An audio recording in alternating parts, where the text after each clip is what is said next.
निकाय में टिकट का टेंशन, मुश्किल हुआ प्रत्याशियों का सिलेक्शन, बीजेपी कर रही रायशुमारी, कांग्रेस में भी मंथन जारी। चुनाव कोई भी हो, उम्मीदवारों का चयन हमेशा से राजनीतिक दलों के लिए चुनौती भरा ही रहा है। निकाय चुनाव में भी टिकट का पैच फंसा हुआ है।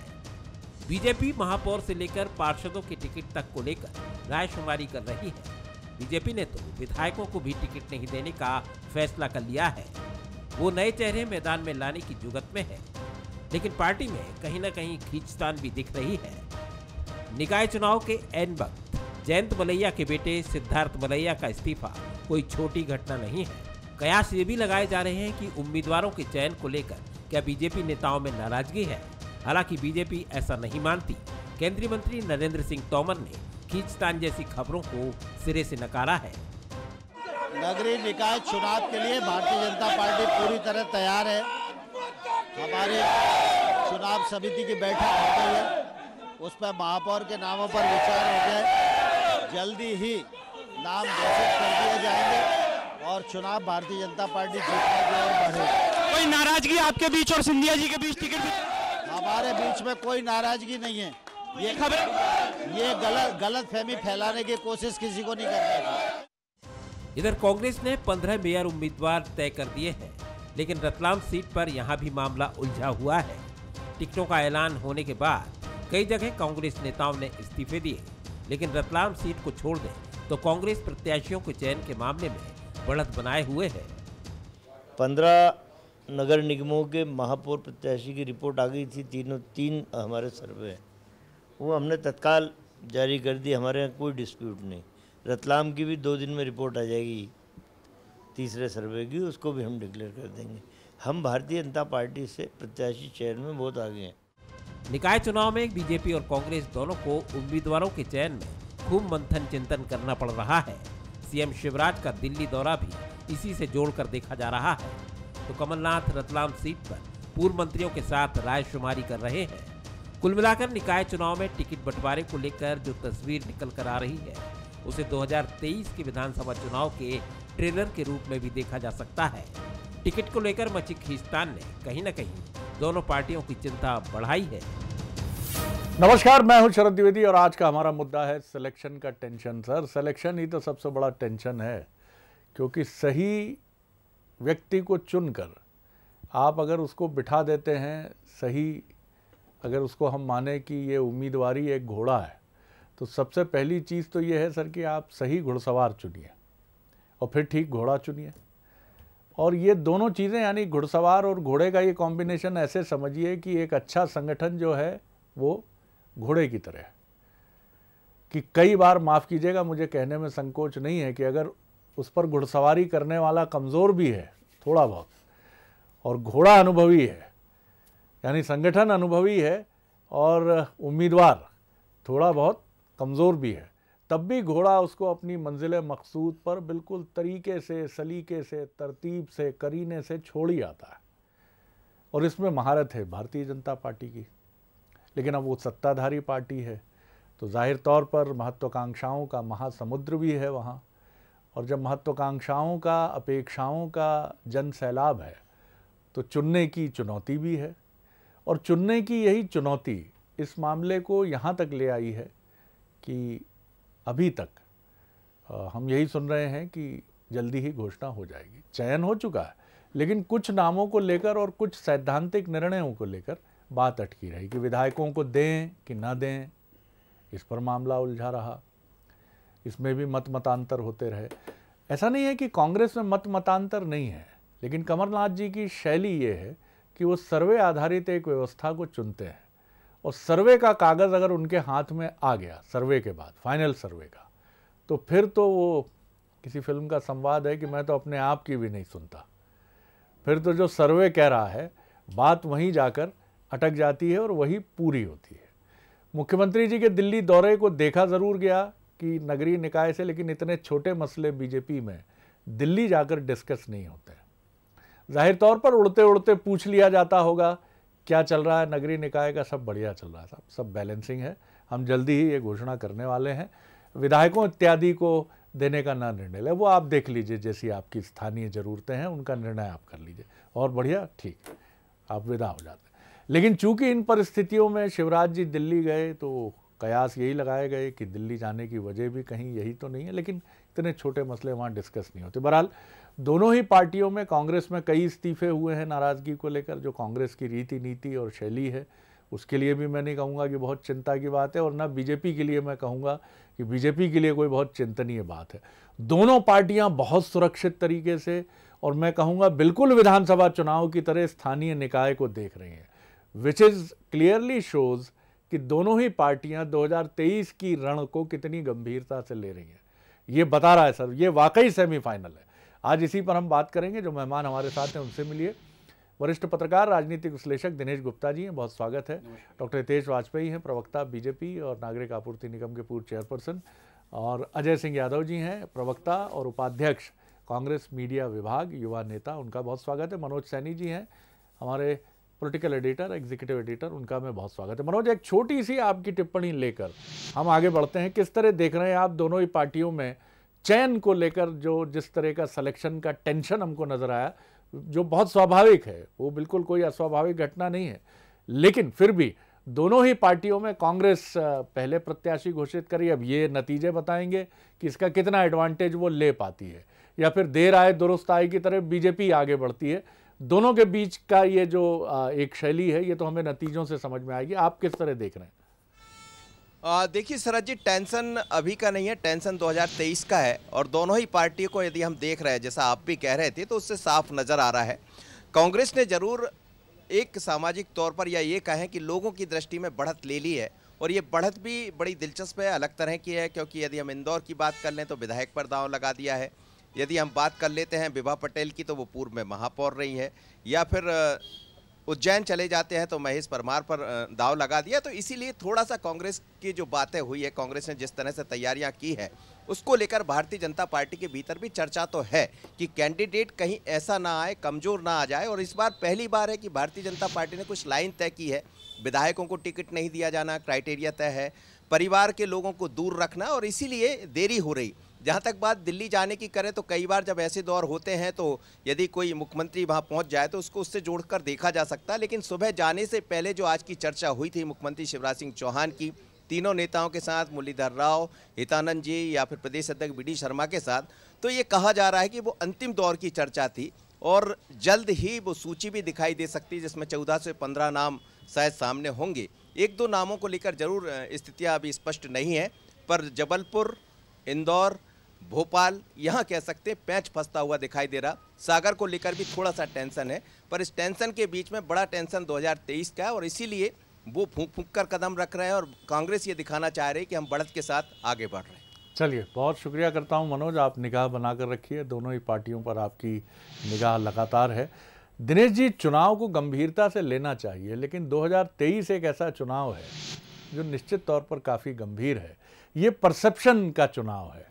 स्थानीय निकाय की मैं बात करूं, पंचायत में तो दावे सामने आएंगे ही, सिंबल नहीं है, और नगर पालिका अध्यक्ष के लिए। लेकिन चुनावी राजनीति को इतनी गंभीरता से लेना, दोनों ही पार्टियों की मैं बात कर रहा हूं, और वो भी फाइनल चुनाव जो है, उसके बजाय ये दिखाता है कि चुनावी राजनीति बहुत इंपॉर्टेंट हो रही है। अब ये लोकतंत्र के लिए कितनी अच्छी है या कितनी चुनौतियां पैदा करती है, इस पर तो हम फिर कभी डिटेल में बात करेंगे। लेकिन मुझे लगता है कि ये भी एक ऐसी परंपरा पड़ती चली जा रही है कि चुनाव, हर चुनाव को इस तरह से लड़ना कि बिल्कुल जैसे आर पार का चुनाव है।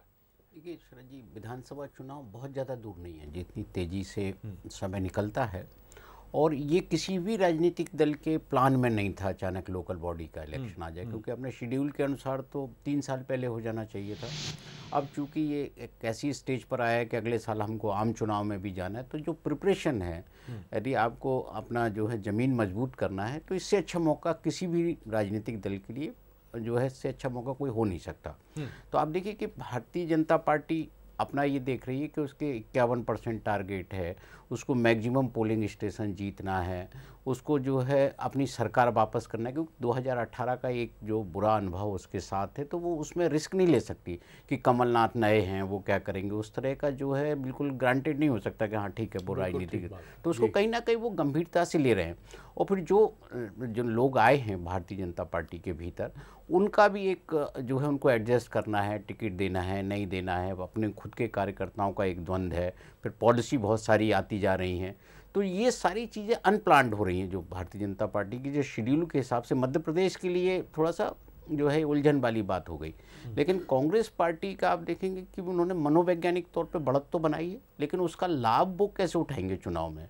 उन्होंने जो उनको मिलना चाहिए था कि आपने कैंडिडेट डिक्लेयर कर दिया है तो सभी जगह चुनाव कार्यालय खुल गया, बाढ़ में खुल गया, क्योंकि अभी आपके बाढ़ के पार्षद के कैंडिडेट नहीं आए, उसके सपोर्ट के बिना आप महापौर का कैंडिडेट हो भी तो फिर वो काम कैसे करेगा, क्योंकि इसमें तो दोनों प्रत्यक्ष चुनाव भी है और एक उसमें दोनों जब तक कॉम्बिनेशन नहीं होगा तो फिर दिक्कत है। तो लगता है ऐसा है कि ये जो खींचतान है आखिरी दिन तक आपको दिखाई देगी, क्योंकि पार्षद बहुत महत्वपूर्ण होंगे इसमें। महापौर आप तय भी कर लें तो उसके साथ साथ आपको पार्षद भी चाहिए, तब मुकाबले में ये समझ में आएगा कि आपकी रणनीति किस तरफ जा रही है और 2023 की दिशा आपकी क्या है।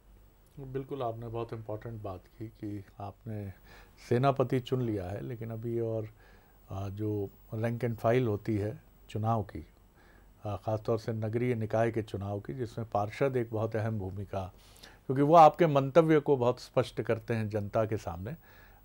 अजय जी, आप किस तरह देखते हैं ये बढ़त, जिसको दावा किया जा रहा है कि एक मनोवैज्ञानिक बढ़त है?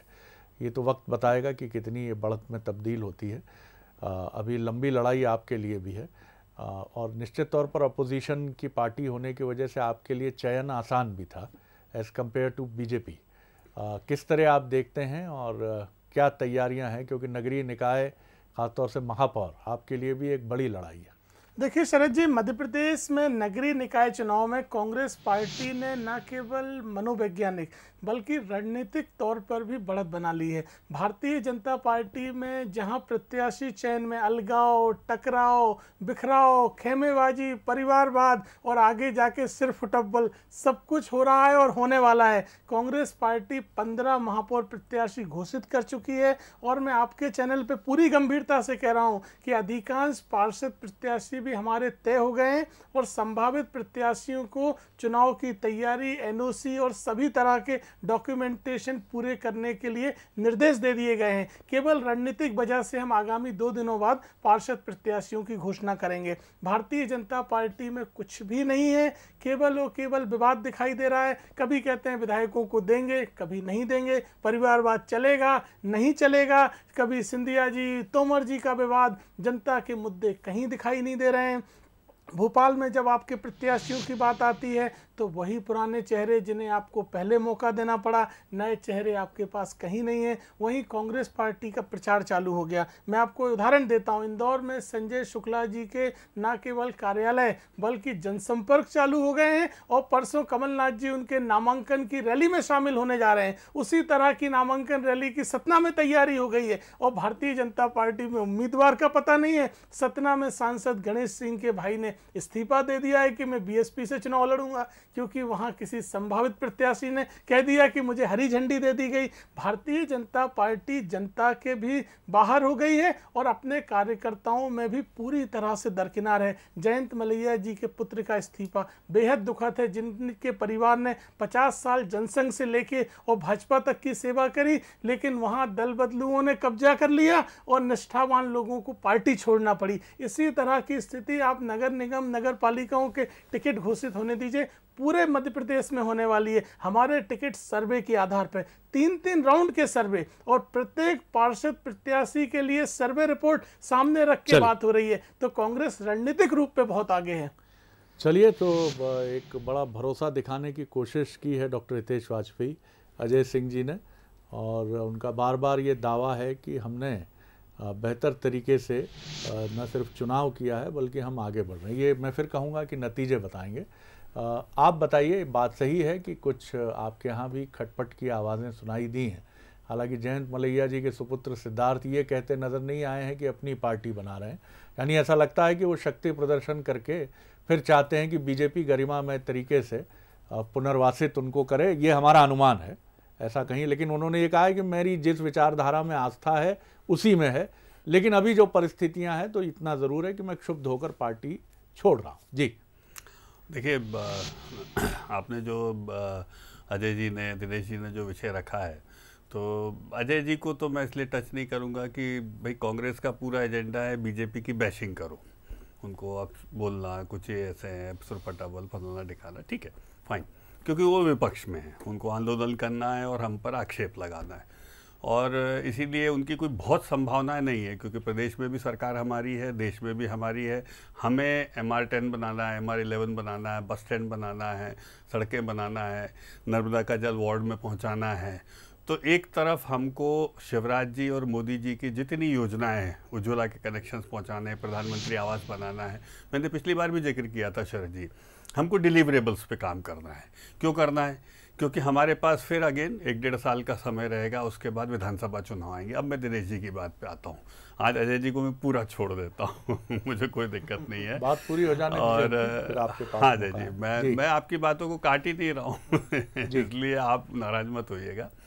तो दिनेश जी की बात पे मैं ऐसे आता हूँ कि हाँ, हमको विधानसभा लड़ना है शरद जी, और नगर निगम क्षेत्र में जैसे आप उठाकर देखें तो एक पार्षद यानी कि 8 से 10 हज़ार वोट होते हैं सब।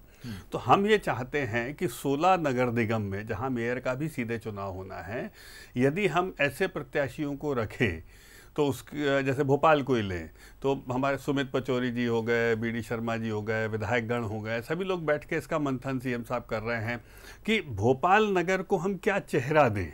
जैसे एक बात इन्होंने अजय जी ने कह दी ना, वही, तो ठीक है, मान लिया हमने तो अजय जी से इनपुट ले लिया है। तो हम ऐसे कौन से चेहरे दें जो भोपाल नगर निगम में भाजपा का चेहरा बने आगे 10, 15, 20 साल के लिए।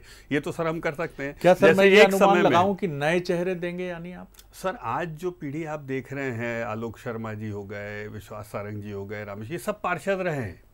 मतलब आप लोगों को बहुत अच्छे से ध्यान होगा, दिनेश जी आपने भी देखा होगा कि ये नगर निगम के चमकते पार्षद चेहरे थे जिन्होंने काम किया था उस समय। तो स्वाभाविक है कि हम ऐसी ही एक पीढ़ी देंगे सर जो आगे चलकर फिर भारतीय जनता पार्टी का चेहरा बने, क्योंकि लोग चाहते हैं। मैं अजय जी की बात से सहमत हूँ, कांग्रेस नहीं दे पा रही वो छोड़ दें, लेकिन हमको तो देना है साहब, हमसे उम्मीद है, हमारी सरकार है दोनों जगह, हम यही काम इंदौर में करना चाहते हैं सभी। तो हम इस बात को लेकर चल रहे हैं। 18 तारीख तक का हमारे पास समय है शरद जी, तो हम अच्छे चेहरे दें।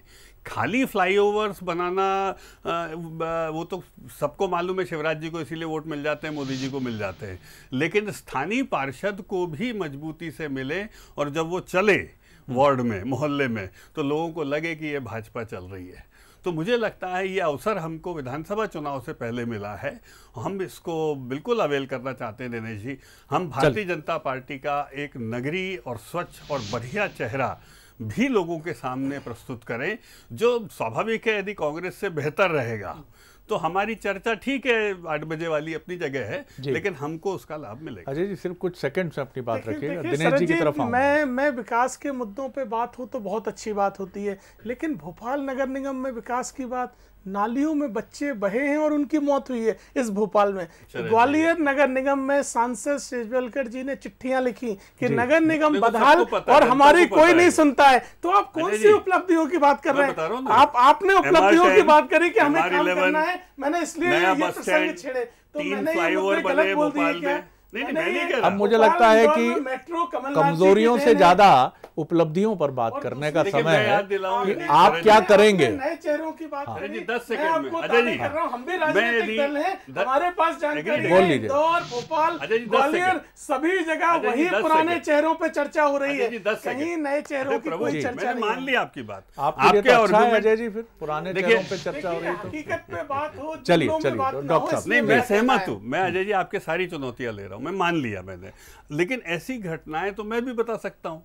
कि जब मुख्यमंत्री कमलनाथ जी थे तो 2 किलोमीटर के अंदर हाँ दुर्घटनाएं हुई थी। मैं इसीलिए नहीं जा रहा हूँ, दुर्घटना नहीं हो सकती मैं बता रहा हूँ सर उस पर ना अटके, मैं नहीं कहता व्यवस्था है कि ये सीवेज सिस्टम की अव्यवस्था है, चलिए ये दुर्घटना नहीं हो सकती है। चलिए भैया देखो ये सब बातें, मैं 20 उदाहरण आपको और बताऊं, इसलिए मैं उसको पढ़ना नहीं चाहता।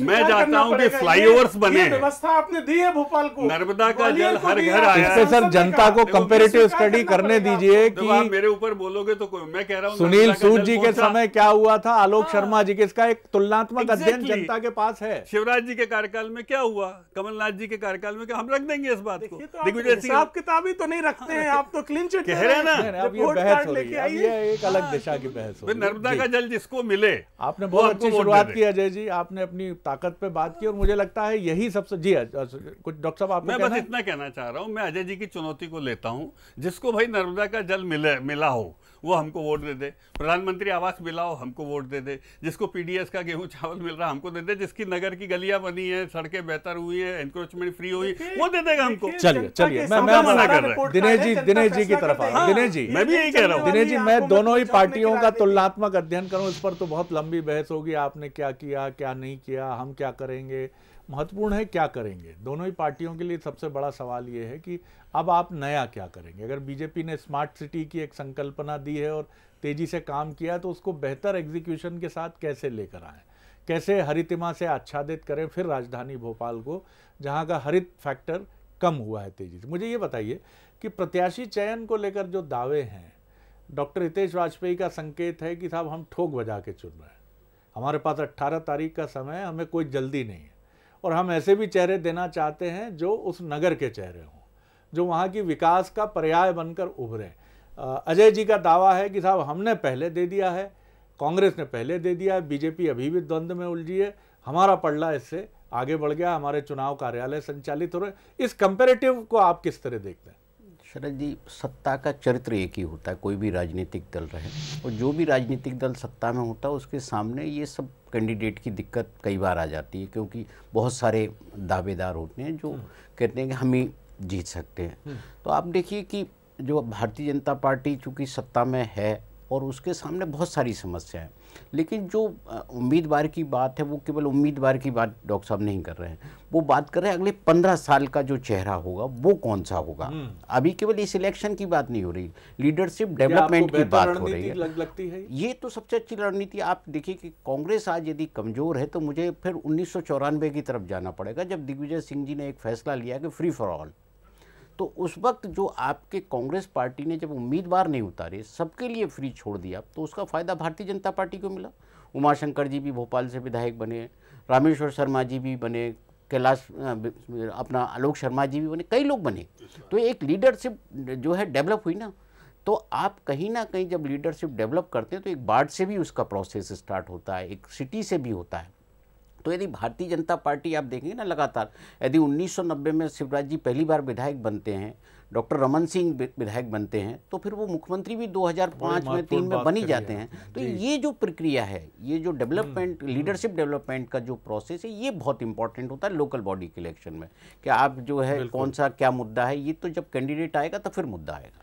अजय जी, आपके यहाँ भी 2018 में कमलनाथ जी ने प्रयोग किया और एक बेहद युवा कैबिनेट दी, लेकिन एक बड़ी विचित्र बात हमने देखी कि उस युवा कैबिनेट के चुनिंदा भी मैं कहूँ या 1-2 चेहरे मुझे अभी बहुत ताकत से सक्रिय दिखते हैं। जयवर्धन जी का नाम मुझे सबसे पहले याद आता है, प्रियव्रत जी कभी कभी झमक जाते हैं, चमक जाते हैं, लेकिन उस ताकत से उमंग सिंगार जैसे चेहरे तो पीछे ही चले गए, जो उसके बाद हमें दिखे ही नहीं।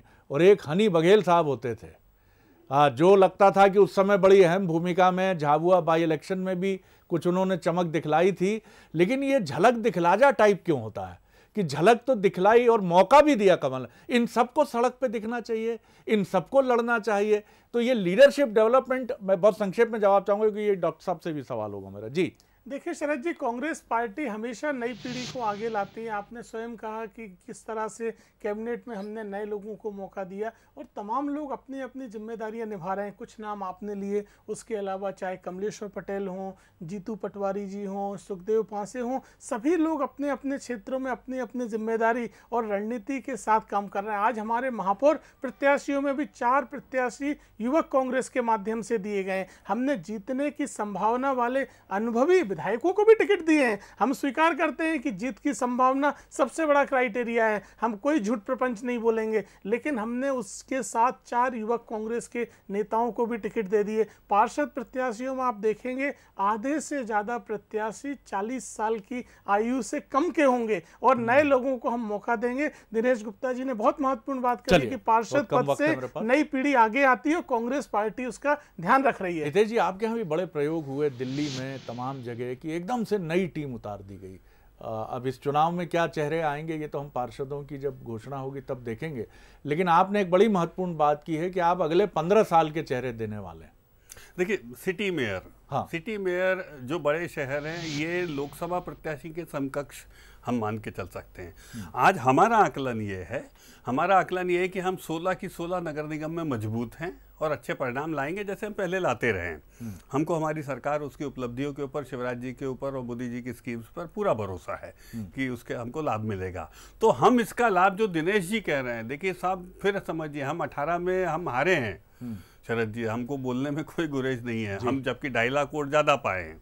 तो हमें ऐसा लगता है कि 2.5 लाख तो चलिए ठीक है, आंकड़े तो नहीं बोलते। अब इसके बाद हमको क्या करना है, हमको सर वो लाइन चेंज करनी है। और अजय जी ने भी उस ओर इशारा किया, हम भी उस बात को मानते हैं कि जनता एक न्यू लीडरशिप चाहती है जिसकी तरफ की उसकी उम्मीद हो, और पार्षद वो इकाई है जहां से शुरुआत होती है सर, पार्षद, विधायक और सांसद, हम लोग भी समझते हैं इसको। तो ये एक बड़ा अवसर हमारे सामने है ऐसी परिस्थिति में जब हमारी सरकार भी है, तो हम इसका लाभ लेंगे और सिटीज को नई लीडरशिप देने का प्रयास करेंगे। दिनेश जी, बहुत कम वक्त है, 30 सेकंड में कोई बात आपके जहन में आ रही हो जी। देखिए, ये जो चुनाव है, क्योंकि अल्टीमेटली विधानसभा चुनाव पूरा टारगेट है इस वक्त जो है।